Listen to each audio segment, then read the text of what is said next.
तो बात उस समय की है जब स्वामी विवेकानंद अपने लोकप्रिय शिकागो धर्म सम्मेलन के भाषण के बाद भारत वापस आ गए थे। अब उनकी चर्चा विश्व के हर देश में हो रही थी। सब लोग उन्हें जानने लगे थे। स्वामी जी भारत वापस आकर अपने स्वभाव अनुरूप भ्रमण कर रहे थे। इस समय वे हिमालय और इसके आसपास के क्षेत्रों में थे। एक दिन वो घूमते घूमते एक नदी के किनारे आ गए। वहां उन्होंने देखा कि एक नाव है, पर वह किनारा छोड़ चुकी है। तब वे नाव के वापस आने के इंतजार में वही किनारे पर बैठ गए। एक साधु वहां से गुजर रहा था।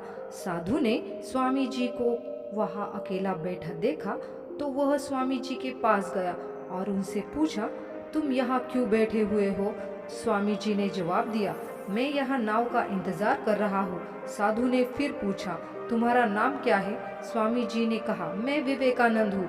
साधु ने स्वामी जी का मजाक उड़ाते हुए उनसे कहा, अच्छा, तो तुम वो विख्यात विवेकानंद हो जिसको लगता है कि विदेश में जाकर भाषण दे देने से तुम बहुत बड़े महात्मा साधु बन सकते हो।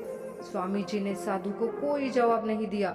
फिर साधु ने घमंड के साथ नदी के पानी के ऊपर चलकर अपनी शक्ति का प्रदर्शन किया। कुछ दूर तक चलने के बाद साधु ने स्वामी जी को कहा, क्या तुम मेरी तरह पानी पर पैदल चलकर इस नदी को पार कर सकते हो? स्वामी जी ने बहुत ही आदर और विनम्रता के साथ साधु से कहा, इस बात में कोई शक नहीं कि आपके पास बहुत ही अद्भुत शक्ति है, लेकिन क्या आप मुझे यह बता सकते हो कि आपको यह असाधारण शक्ति प्राप्त करने में कितना समय लगा? बहुत ही अभिमान के साथ साधु ने जवाब दिया, यह बहुत ही कठिन कार्य था। मैंने 20 सालों की कठिन तपस्या और साधना के बाद यह महान शक्ति प्राप्त की है। साधु का यह बताने का अंदाज बहुत ही अहंकार भरा था। यह देखकर स्वामी जी बहुत ही शांत स्वर में बोले, आपने अपनी जिंदगी के 20 साल ऐसी विद्या को सीखने में बर्बाद कर दिए जो काम एक नाव 5 मिनट में कर सकती है। आप ये 20 साल निर्धन, बेसहारा गरीबों की सेवा में लगा सकते थे, या अपने ज्ञान और शक्ति का प्रयोग देश और देशवासियों की प्रगति में लगा सकते थे, परंतु आपने अपने 20 साल सिर्फ 5 मिनट बचाने के लिए व्यर्थ कर दिए। ये कोई बुद्धिमानी नहीं है।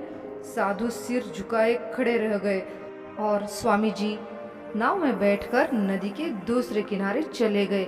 इस कहानी ने हमें बताया कि ज्ञान और शक्ति का सही प्रयोग आवश्यक है। किसी शक्ति को प्राप्त करके यदि हम उस पर घमंड करते हैं तो यह मूर्खता है। शक्ति का सही जगह पर सही इस्तेमाल करना ही वास्तविकता में बुद्धिमानी है।